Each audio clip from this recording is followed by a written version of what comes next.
नमस्कार दोस्तों, आपका मेरे चैनल प्रयास टू वे ऑफ लर्निंग में बहुत बहुत स्वागत है। दोस्तों, मैं मीतू सिंह आपके सामने फिर से हाजिर हूँ अपनी नई वीडियो के साथ, जो मैंने क्लास 7 के हिस्ट्री बुक से लिया है। और दोस्तों, मैं आपको इसे बहुत अच्छे से इंटरेस्टिंग पिक्चर्स के साथ समझाऊंगी, जिससे आप कॉन्सेप्ट क्लियर हो जाएगा। तो मेरी रिक्वेस्ट है कि इस वीडियो को शुरू से लेकर लास्ट तक ज़रूर देखिएगा। तो चलिए दोस्तों, हम शुरुआत करते हैं अपने फर्स्ट चैप्टर की, द मीडिवल पीरियड यानी कि मध्ययुगीन युग। तो दोस्तों चलिए आज हम इसके बारे में बात करते हैं। इसे हम 3 भागों में विभाजित कर सकते हैं, एंशिएंट, मीडिवल, मॉडर्न। एंशिएंट यानी प्राचीन काल, जिसके बारे में आप पिछली क्लास में पढ़ चुके हैं। इस चैप्टर में हम मीडिवल के बारे में बात करेंगे यानी कि मध्ययुगीन युग, और इसके पश्चात आता है मॉडर्न युग, जो आप आगे आने वाले क्लासेस में चैप्टर्स में पढ़ेंगे। चलिए सबसे पहले हम इंट्रोडक्शन देखते हैं कि इसकी शुरुआत कब हुई थी। यूरोप में इसकी शुरुआत 5वीं शताब्दी में हुई थी और भारत में 8वीं शताब्दी में। इसे हम 2 चरणों में बांट सकते हैं, द अर्ली मीडिवल पीरियड यानी कि पूर्व मध्ययुगीन युग 8वीं से 13वीं शताब्दी तक, और लेटर मीडिवल पीरियड यानी कि गत मध्ययुगीन युग यानी कि जो बीत चुका हो 13वीं से 18वीं शताब्दी तक। इस काल का इतिहास भारत में दक्षिणी और उत्तरी राज्यों के शक्ति के संघर्ष पर आधारित था। उस समय 2 ही प्रमुख राज्य थे। अगर हम उत्तर की बात करें तो उत्तर दिशा में राजपूत राज्य और दक्षिण दिशा में चोल राज्य। कुछ मुस्लिम विजेताओं द्वारा मध्ययुगीन युग में कई आक्रमण हुए थे। आक्रमणकारी तुर्क, अफगानी और मुगल थे। इस काल ने बहुत से मुस्लिम वंशजों का उत्थान देखा, जैसे खाजी, तुगलक और मुगल। यदि हम व्यापारियों की बात करें तो भारत में सबसे पहले पुर्तगाली आए थे। उसके पश्चात यूरोपियन व्यापारियों ने भारत में 15वीं शताब्दी के अंत में प्रत्यक्ष व्यापार शुरू किया। 17वीं शताब्दी के मध्य में अंग्रेज और फ्रांसीसी व्यापार में मुख्य प्रतिद्वंदी थे, अर्थात दुश्मन थे। अंग्रेज फ्रांसीसी को बेदखल कर एक मुख्य राजनीतिक शक्ति के रूप में उस समय उभरे थे। बात करते हैं हम नेक्स्ट टॉपिक की, इम्पोर्टेंस ऑफ जियोग्राफिकल नॉलेज यानी कि भौगोलिक ज्ञान का महत्व। यदि हमें किसी भी स्थान की भौगोलिक स्थिति के बारे में पता करना हो तो हम मैप की मदद लेते हैं। ये हमें किसी भी क्षेत्र, प्रदेश की भौगोलिक विशेषताओं से अवगत कराते हैं। किसी भी देश की समृद्धि, आक्रमण या उसके वीरान होने के बारे में नक्शे की मदद से ही हमें पता चलता है। अब हमारा नेक्स्ट टॉपिक है cartography and medieval India. Cartography का मीन्स होता है कि नक्काशी करना, मतलब नक्शा बनाना। इसका मतलब है कार्टोग्राफी का अर्थ यही होता है। इस ज्ञान का प्रयोग प्राचीन भारत में अज्ञात था, यानी यहाँ पर ये चीज़ नहीं थी। देश में व्यापार बढ़ने के पश्चात इन नक्शों की ज़रूरत पड़ी। अरब और यूरोपियन ने कई भूमियों और समुद्रों की यात्रा कर कार्टोग्राफी को विकसित किया था। अल अदरीसी नाम का एक कार्टोग्राफर था, यानी कि नक्शा बनाने वाला, जो कि मोरक्को का रहने वाला था। उसने वर्ल्ड मैप यानी कि संसार का नक्शा 12वीं शताब्दी में बनाया था। नक्शे में सबसे ऊपर दक्षिण और बीच में अरेबिया, दक्षिण भारत के ऊपर एक द्वीप जो कि संभवतः श्रीलंका होगा, अरेबिया के नीचे तुर्की और उसके नीचे यूरोप। नेक्स्ट हमारा जो टॉपिक है वो इसमें है प्लेस नेम्स यानी कि स्थानों के नाम। मध्ययुगीन नक्शों और मध्ययुगीन लेखकों के लेखन के द्वारा हम स्थानों के विषय में जानते हैं। समय के साथ इनमें बदलाव होते रहे, और हमारे भारत में देखिए बहुत सारे यात्री आए, जैसे इब्न बतूता और अल बरूनी। इन्होंने भारत की यात्राएं की और इसके बारे में लिखा। अल बरूनी ने भारत पर एक किताब लिखी थी, किताब अल हिंद, और इब्न बतूता जो है भारत में 14वीं शताब्दी में आया था।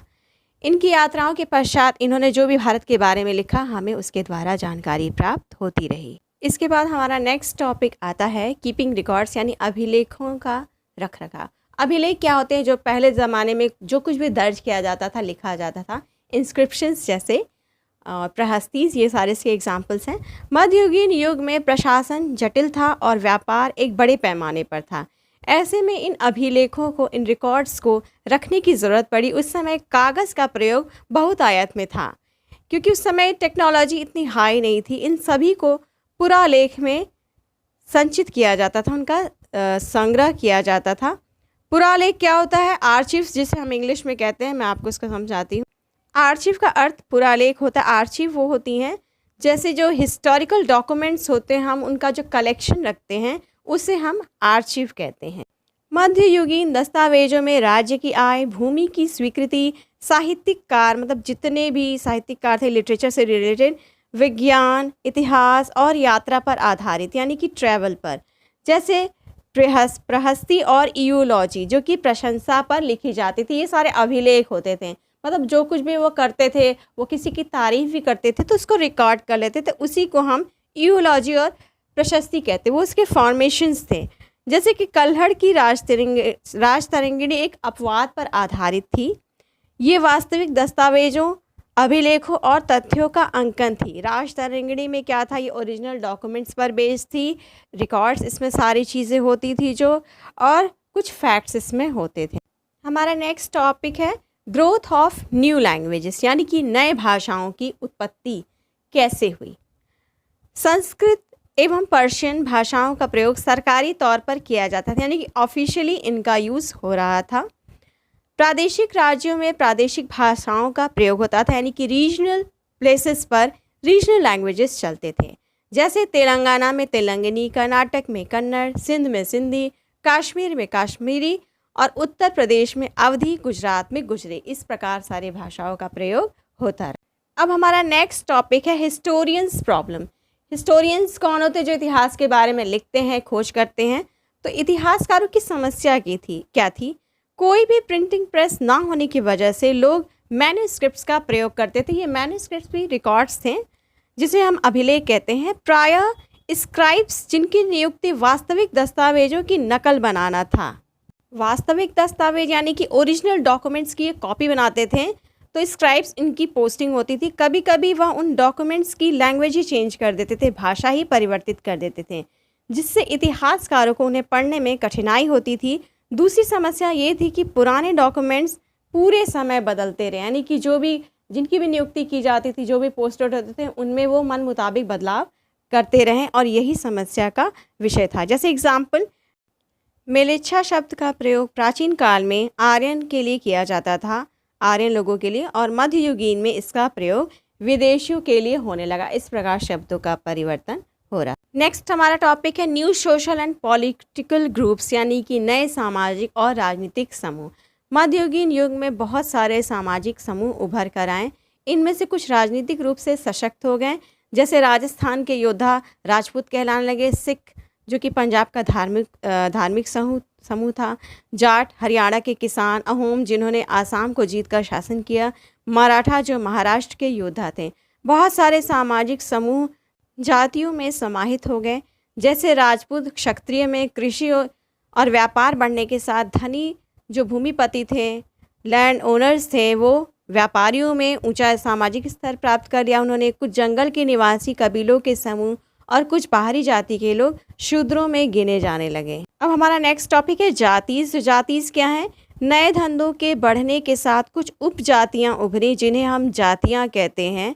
उपजाति यानी कि सबकास्ट, और ये एक ही व्यवसाय करने वाले लोग होते थे, जो कि उनके बड़ों द्वारा इनके ये व्यवसाय तय किए जाते हैं, यानी पीढ़ी दर पीढ़ी एक ही धंधा इनका चलता रहता था। हमारा next topic interaction with foreigners, यानी विदेशियों के साथ परस्पर क्रिया। हमारा व्यापार विदेशियों द्वारा भी प्रभावित हुआ। जब वे यहाँ आए, भारत में चाइनीज सेरिकल्चर यानी कि रेशम का उत्पादन एवं पर्शियन वाटर व्हील की शुरुआत हुई। तुर्की जो है बेर, आड़ू यानी कि पीच लेकर आए। पुर्तगाली आलू, टमाटर और मिर्ची लाए, यानी कि सब ने अलग अलग प्रोडक्ट्स लाए, और हमारा इंडियन कल्चर इससे अफेक्ट हुआ। अब हमारा नेक्स्ट टॉपिक है ओल्ड एंड न्यू रिलीजन्स, यानी कि पुराने और नए धर्म। इसमें सबसे पहला नंबर आता है हिंदुइज्म का। कुछ कबीले और जंगल के निवासी हिंदू समाज में समाहित हो गए, उसमें एब्जॉर्प्शन हो गया उनका। हिंदुओं में मंदिर बनाना, मूर्तियों की पूजा करने की मान्यता थी। नेक्स्ट है हमारा इस्लाम। इस्लाम की शुरुआत कैसे हुई थी? इसकी शुरुआत 7वीं शताब्दी में अरेबिया में अरब व्यापारियों द्वारा की गई थी। इस्लाम एक भगवान पर केंद्रित था और पैगंबर मोहम्मद शिक्षा पर आधारित था। और इनकी मृत्यु के पश्चात जो कैलिफ और खलीफा को जो है मुस्लिम समाज का हिस्सा माने जाने लगा, उनको मुखिया माना जाने लगा। मुस्लिम समाज 2 भागों में आगे चलकर बट गया, शिया और सुन्नी। शिया जो है इनका मानना था कि मोहम्मद के दामाद अली को वो पैगंबर का सच्चा उत्तराधिकारी मानते थे। उधर सुन्नियों का विश्वास था कि खलीफा का चुनाव पूरे समाज द्वारा होना चाहिए। मुस्लिम विजेताओं ने भारत में राज्य स्थापित किए। उलेमा जो कि राजनीतिक विशेषज्ञ थे, यानी कि पॉलिटिकल स्पेशलिस्ट, ये वही काम करते थे जो इस्लामिक कानून में बना हुआ था, और उन्होंने साथ ही साथ इसका संरक्षण भी इनको मिला। हनफी स्कूल जो तुर्क शासक द्वारा बनाया गया था, उस समय वो काफ़ी प्रसिद्ध हुआ। अब इस चैप्टर के लास्ट टॉपिक पर चलते हैं, फेज बेस्ड ऑन डिवोशन, भक्ति पर आधारित विश्वास। 17वीं शताब्दी के अंत में दक्षिण भारत के कुछ हिंदू धर्म के विचारकों ने भक्ति आंदोलन पर बिना किसी की अगुवाई की, यानी कि बिना किसी को नेता बनाए, इस पर जोर दिया, यानी बिना किसी की मदद लिए ऐसा माना है कि भक्ति ही ईश्वर तक पहुंचने का मार्ग है। दूसरा है सूफिज्म। 8वीं शताब्दी के आसपास कुछ मुस्लिम हिंदुओं द्वारा प्रभावित होने लगे। ग्रीक और बुद्धिज्म धार्मिक विचारों से ओतप्रोत होने लगे, और यहीं से सूफिज्म विचारधारा की शुरुआत हुई। सूफी दर्शन शास्त्र बुनियादी तौर पर आदमियों के बीच भाईचारे पर आधारित था। तो दोस्तों, इसी के साथ ये इंटरेस्टिंग चैप्टर यहाँ ख़त्म होता है। उम्मीद है कि आपको ये चैप्टर बहुत पसंद आया होगा। तो दोस्तों, पसंद आया तो जल्दी से लाइक, शेयर और सब्सक्राइब कर दीजिए मेरे वीडियो को, और आगे जुड़े रहने के लिए मेरे वीडियो को देखते रहिए, लाइक कीजिए। मैं आपसे विदा लेती हूँ। धन्यवाद।